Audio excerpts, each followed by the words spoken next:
Hi, I'm Diane. I'm back in the Caxton House kitchen. I'm going to be making some slow cooker recipes. Today I'm going to make rice pudding and I'm going to use this pot, which is a 1.5 litre pot. This is a 3 litre pot, and you can use whichever one suits the size of your family or your requirements. Slow cookers are really good because they use an awful lot less energy than your conventional oven. And they can also save you time. You can stick one of these on in the morning, leave it on low, and by the time you come home from work you'll have a piping hot dinner ready for you. So as I said, today I'm going to make rice pudding.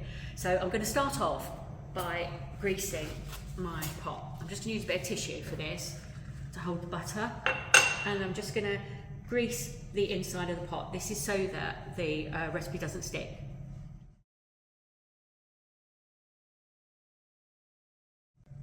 I've got all my ingredients measured out here, so I'm going to combine them all in the pot. So I'm going to start with the rice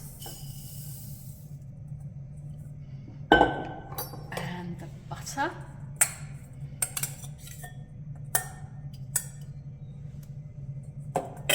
sugar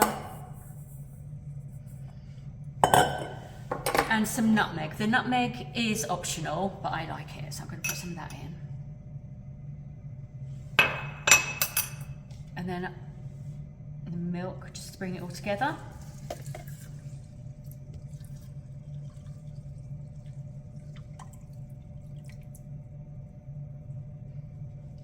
Right,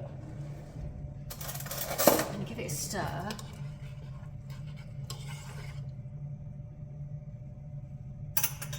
And then I'm going to pop it onto low with the lid on. And I'm going to leave it and I'm going to check it in 2.5 hours. If it's the consistency that I want it, that's when I'm going to serve it and eat it. If it's not, I'm going to leave it to cook for a little bit longer. Right, I'm going to have a little look at this. Oh, that looks lovely. Looks ready to go.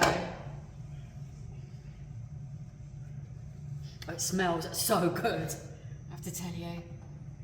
Right. There we go, it's soaked up all the milk and it's all ready to serve.